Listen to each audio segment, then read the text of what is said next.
Good morning, Brew Daily Show. I'm Neal Fryman. And I'm Toby Howell. Today, the Apple Vision Pro is officially live. Will it be the future of computing or another plot in the headset graveyard? Then another regional banking crisis might be looming if commercial real estate can't pull itself off the struggle bus. It's Friday, February 2nd. Let's ride.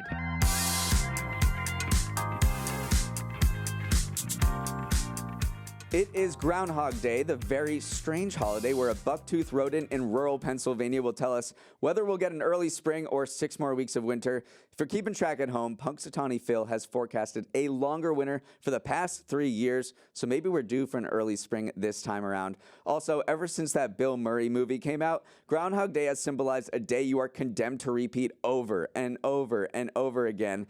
Toby, let's say somehow you had to relive a single day of your life for eternity, but you could choose which one it is. Which are you going with? Oh gosh, you're hitting me with the existential questions really early in the morning.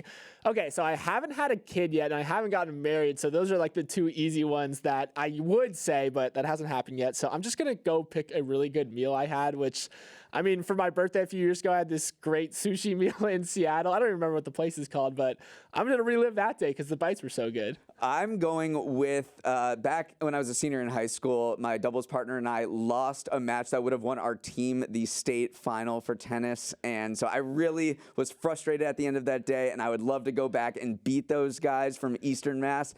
So that's the one I'm picking, and it would be great. It was also just I was a senior in high school, and it was a summer day, so might as well pick a summer day where you have a ton of daylight and it's warm. Yeah, exercise those demons, Neal. Before we jump into the show today, we have a quick word from our sponsor, Veeam. Speaking of Groundhog Day, it feels like every day we get a repetitive headline of another cybersecurity hack. It's certainly been one of the main topics we've covered on this show, which is why it's great Veeam is our sponsor, because hopefully we can help some businesses avoid being another ransomware headline. Yeah, Veeam knows that a secure backup is your best line of defense, so don't pay that ransom if your data gets hacked. Pay for Veeam instead. Head to veeam.com today to learn more. That's VEEAM.com today. Happy Vision Pro Day, everyone. Today is launching its VR headset, the company's first major new product in nearly a decade, and one it spent years and billions of dollars perfecting before releasing it into the wild. And I don't think it's an exaggeration to say that today, February 2nd, 2024, will go down in history. On one hand, it could represent the beginning of a new era of how humans interact with the world and each other. Instead of having computers in our pockets, we'll wear them on our faces. That's the future Apple is betting on. On the other hand, the Vision Pro could become a flop of epic proportions. VR headsets have been around for 10 years, and they have not made any significant headway. If Apple, the undisputed king of gadgets, the maker of the iPhone, for God's sakes, can't make headsets go mainstream, then maybe no one can. If the Vision Pro fails to catch on, it could mean that the concept of wearing a computer on your face is doomed, and maybe tech companies will shift their focus elsewhere. Of course, we won't find out which path we are on for years, but this new adventure starts today. Was that dramatic enough, Toby? That was dramatic, and you're right. It is a blank slate right now. Is this going to be for work? Is it going to be for play? Is it going to be for both? Are developers going to embrace it and populate it with this rich ecosystem of apps? Are people going to pay almost $4,000 for this thing? There's so many questions, but all I know right now is that it is exciting, and it does feel like a new frontier in a way that no hard tech has in years. I still think that entertainment is going to be the main use case here still. Avatar director James Cameron, he did a demo in it, and he called it a religious experience. Again, he's known as someone who wholeheartedly embraces new technological advances, but other reviewers also let out some like oohs and ahs and said they were really impressed with the entertainment side of things. They did. They weren't as impressed with the work side of things. Obviously, this comes with a full, Mac desktop. Microsoft 365 also made its apps for the Vision Pro, but a bunch of the reviewers who got their heads on this thing did try doing some work, and they said, honestly, it wasn't as easy or intuitive as me just working at my desktop. So I think Apple has some work to do to try to make it an office productivity tool. In general, I think we read a bunch of reviews because a bunch of the tech columnists were able to try it out, and the main theme across the board was, this is an incredible product. Like, when I put this on, I am in another world. The screen resolution is unlike anything I've ever seen. It's so immersive. But just like Billie Eilish asked, what was I made for? Like, what is the use case that will unlock the potential of a headset? And I think Apple and its marketing has still not answered that question. Yeah, and there's a couple of not awesome parts to it too. The main gripes have been there's this big battery pack that they had to create an external battery pack in order to make this thing not so heavy. But that's the issue already, is that people say if you wear it for any extended period of time, your neck gets tired, your face gets tired, because this thing is chunky. It is the same weight as an 11-inch iPad Pro on your face. So just imagine strapping one of those to your face, and you see why people are having some neck pain here. In total, if we want to zoom out, Apple is expecting around 400,000 total units this year, which again would translate to $1.4 billion in sales. Kind of a drop in the bucket actually for a company of Apple's size, but still early innings yet. I'm excited. I'm gonna go to the Apple store and try it on. Like, of course. That is what we recommend. You know, maybe you're not going to shell out $3,500 for this thing, but you should go to the Apple store because they are doing demos. So you might as well go put it on, and it might help out actually the VR industry as a whole, because Apple is, introducing this this particular gadget, and maybe you're not going to shell out for it, but there's a bunch of lower priced ones that maybe you'll say, okay, I kind of like this experience, but I'm not going to pay $3,500. Maybe I'll go to Meta's or all the other ones that are about. So maybe it's a rising tide lifts all boats kind of situation.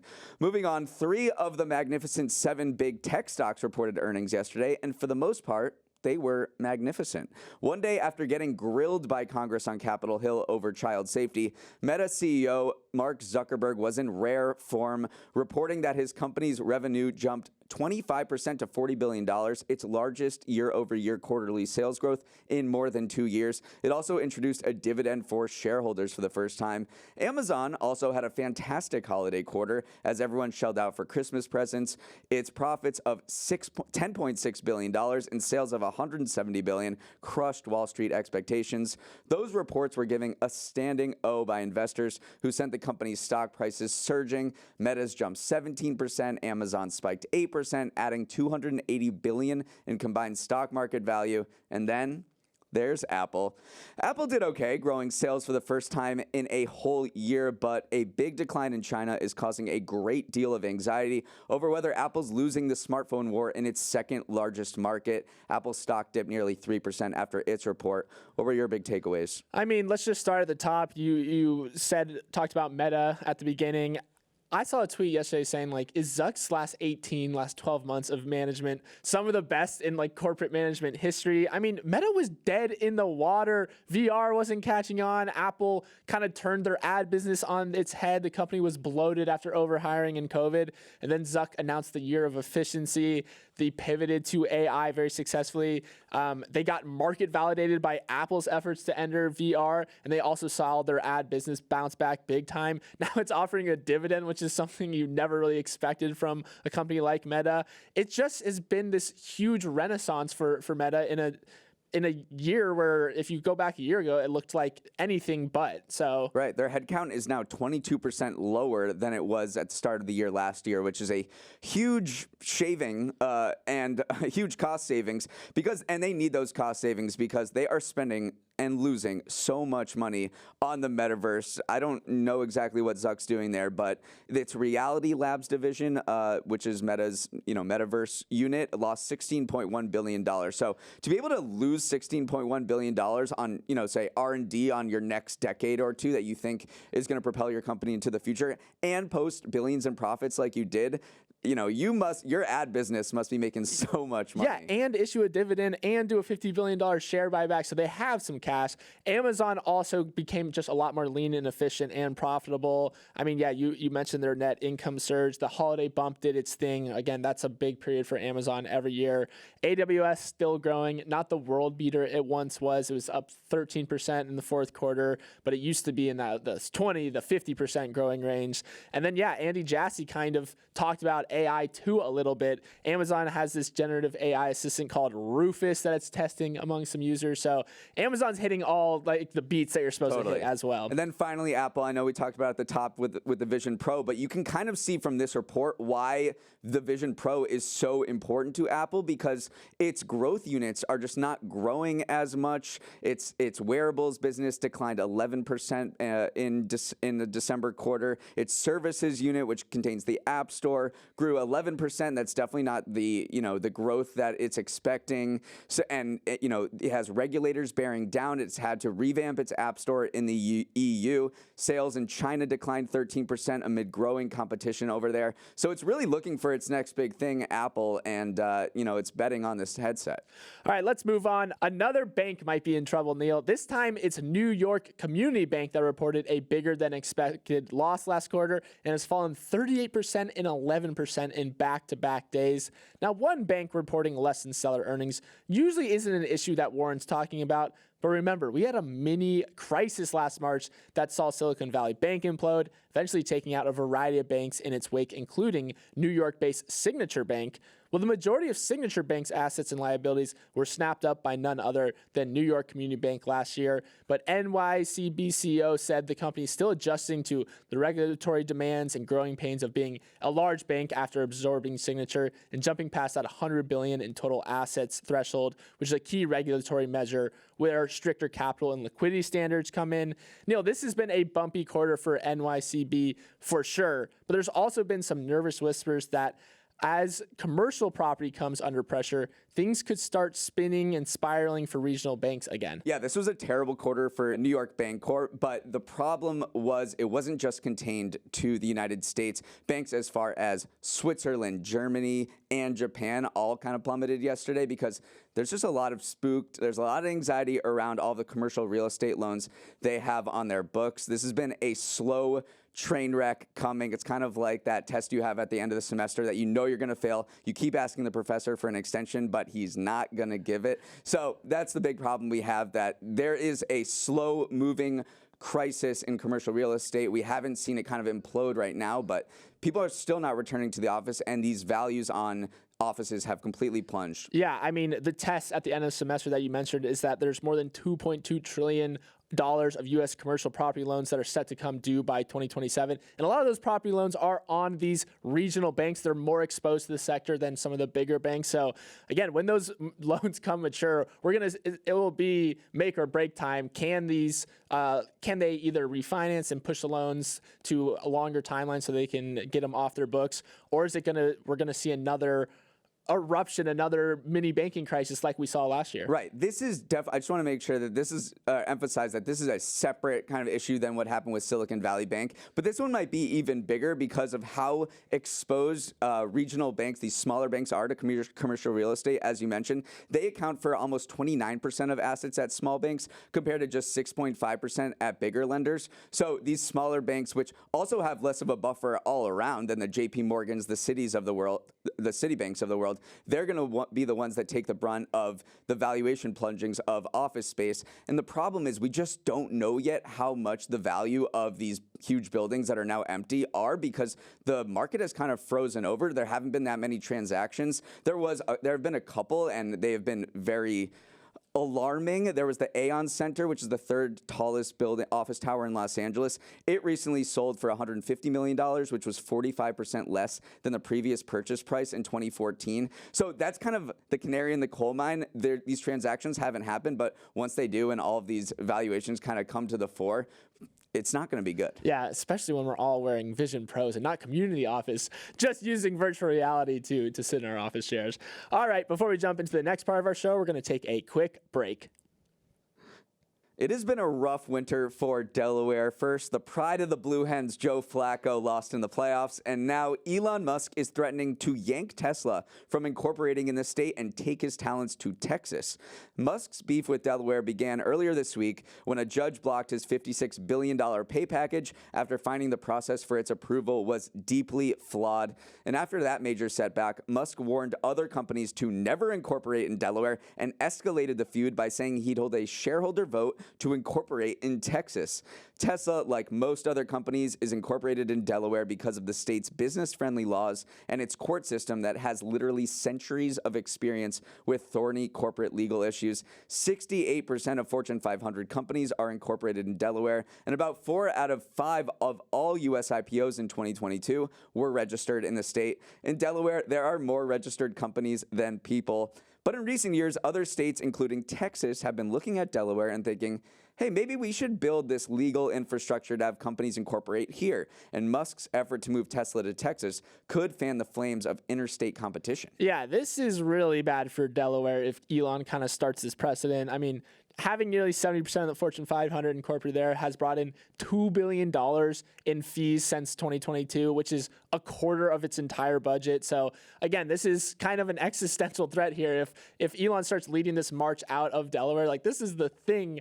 Joe Flacco and this was the thing Delaware had. So yeah, it is kind of some warning signs flashing if Elon kind of leads this charge. Maybe, because Elon Musk is always kind of an outlier. So it's hard to draw broader conclusions with what Elon Musk says. I'm not sure shareholders will even vote to move Tesla to Texas because Elon Musk wants to move it because he wants to, he is accused of railroading the shareholders with this pay package. So if I'm a shareholder and I'm looking at this proposal saying, oh, I want more power, I'm upset with the fact that this judge ruled in favor of the shareholders. I want more power and I want to move this to Texas. If I'm a Tesla shareholder, I'm like, maybe I want that checks and balances that Delaware provides. I also think if we just go into kind of like psychology behind it, I'm reading the Elon Musk biography right now, so I kind of am in his head a little bit right now. And this is not the first time that this specific judge has ruled against him in Delaware. McCormick was also the same judge who oversaw Twitter's when he tried to back out of the Twitter lawsuit. So this is 2 times now that he's been kind of taken an L in Delaware courts. So I think that is actually playing a bigger role than people like to admit. His personal grudges. I think you're absolutely right. But how did Delaware get here in the first place, and why does everyone incorporate in Delaware? And it's a lot because of this court system. I mean, there's 7 judges that just have so much experience dealing with the most complex corporate issues that you can imagine. There's no jury. It's very predictable. Besides maybe these recent Elon Musk rulings, it's very predictable. So when corporations have any issues with shareholders, with their corporate governance structures, they know when going to the Delaware court, they're going to get a very experienced judge, someone who's seen everything before, and no other state has that infrastructure, not even Texas. Texas is trying to build up a business court that they're launching in September 1st, but experts are saying it's going to take years and years and years for them to build up the experience necessary to make the right call. Yeah, and it's quick, which is the biggest thing. No juries, just judges makes the whole process fast, which is another reason. Okay, let's head to our Friday segment, Stock of the Week, Dog of the Week, where Neal and I bring you guys one stock that loves Morning Brew Daily and one stock that likes being alone with its thoughts. Weird. I won the pre-show game of who can pronounce Chipotle worse, so I'm up first, and my stock of the week is Ferrari. Now, as our Formula One obsessed listeners already know, there was a little bit of news yesterday that sent everyone into a tizzy. 7-time world champion Lewis Hamilton is set to leave Mercedes' F1 team to take his talents to Ferrari starting in 2025. This is like Tom Brady leaving the Patriots in his prime to go join the Colts or the Seahawks. But as much as we'd like to fanboy over the ramifications for F1, shares of Ferrari also hit a record high for reasons other than the Hamilton news. Ferrari reported an 11% increase in fourth quarter revenue to cap off a record year that has seen it inch closer to a $100 billion valuation for the first time.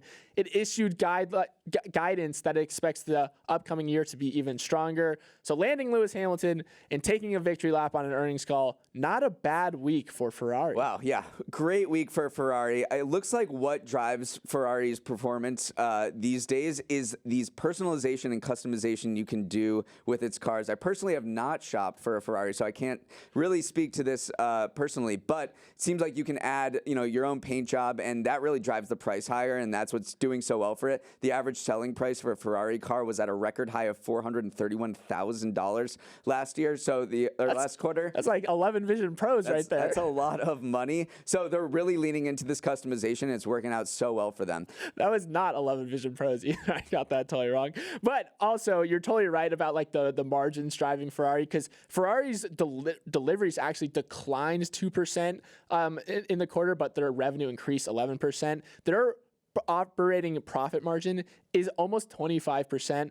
Tesla, remember, which is held up as this great margin business, is only at an 8.2% operating profit margin. So you can just see that there is gulfs between the luxury car market and like the normal car market. The 25% margin, that's just luxury goods. Right. That's just not even a car. That's just a luxury good that you want to show off. And now it has Lewis Hamilton, which is just a huge deal. I'm pumped. It's weird seeing him in red. I can tell you that for sure. Okay, moving on. For our dog of the week, 23andMe stock took a DNA test and found out it was 98% not there. Once one of the highest flying startups in Silicon Valley, worth $6 billion, the genetic testing company has plunged 98% from its peak to a share price of 73 cents, and it's now being threatened with delisting off the NASDAQ exchange. The problems facing Susan Wojcicki, 23andMe's CEO, run the gamut. It's never made a profit in its history and could burn through its cash by 2025. Last year, it did 3 rounds of layoffs, reducing its headcount by a quarter. It also suffered a major hack last fall when the non-genetic information of 6.9 million customers was exposed, leading to a class action lawsuit. Wojcicki still thinks this ship can be turned around by mutating 23andMe into a more comprehensive healthcare company that sells subscriptions and develops drugs. But judging by the stock price, investors are increasingly doubtful that the company received the dominant gene. Yeah, I think there's just a little bit of a fundamental issue with kind of their business model. Remember, customers only need to take a 23andMe test one time, which is not good if you're trying to drive extended revenue over long periods of time. And then also the pitch that 23andMe will use this data to develop these new drugs is also a little flawed, because the development timelines of these drugs is so long. It can take 10 years, hundreds of millions of dollars to get these across the finish line, and it's just something that a company of 23andMe size can't withstand. It's crazy to think where this company was just 5 years ago. Eddie Murphy name-checked it on SNL. Oprah was hyping it up. Lizzo was hyping it up. Susan Wojcicki was kind of the toast of Silicon Valley. She had a kid with Sergey Brin, the Google co-founder. So she was like in this aura of Silicon Valley eliteness. And now this company is just absolutely plunged in value. It's a pretty big fall from grace. Yeah, fall from grace, but I mean, she's still bullish on it. I do think there is some merit to allowing people to have more control over their health care and know more about their bodies and how they can treat it. So there is still a glimmer of hope, but yeah, it's been a rough few months and a rough few years. Finally, let's move on. Super Bowl Sunday is fast approaching, and it's clear that the presence of Taylor Swift won't just influence number 87 on the Chiefs play, it's also changing how advertisers are looking at the game. 3 new health and beauty brands have decided to buy primetime ads during CBS's coverage of this year's Super Bowl. 2, L'Oreal and Elf Cosmetics, are brand new to the game, while the third, Dove, is coming back after a long hiatus. It's a sign that brands are counting on Taylor Swift's involvement to drive outsized female viewership. Now, CBS has been nearly sold out of its inventory since back in November, when Tay and Trav were still relatively early in their relationship, and far before we actually knew who'd be playing in the Super Bowl. But it stands to reason that some of the inventory that CBS held off on selling was snapped up by brands hoping to capitalize on this unique bridge that Swift provides to female viewers. All signs point to this being one of the most viewed Super Bowls ever. And now we also have this neat wrinkle of health and beauty brands targeting the game for the first time. Yeah, there was no health and beauty brands last year. It's very interesting to look at Super Bowl ad composition as a sort of time capsule for where we are in the world. Go back to 2000, there were so many .com companies that advertised. Then you go back to 2022, that one was called the Crypto Bowl because you had Larry David in that FTX commercial and so many different crypto commercials. And now you look and you see a lot more health and beauty brands than usual. And this is the Taylor Swift moment we're living in. Yeah, and I also think it's interesting about kind of the demand for ads around the Super Bowl. When CBS kind of was selling off its inventory, the ad market was still pretty soft. And what they did was actually they didn't exorbitantly raised the prices. They kind of kept them in line with last year. So they immediately sold out of all their inventory. And also another wrinkle here is that the Super Bowl isn't the end all be all anymore for advertisers trying to reach an NFL audience. Remember, there's a much bigger inventory thanks in part to Thursday Night Football and like Amazon getting in on that. So I do think that we're not seeing record prices, even though we are seeing very strong demand this year. If you combine both Taylor Swift with the fact that the ad market has kind of like rebounded. All signs point to this being the most watched Super Bowl ever. Absolutely.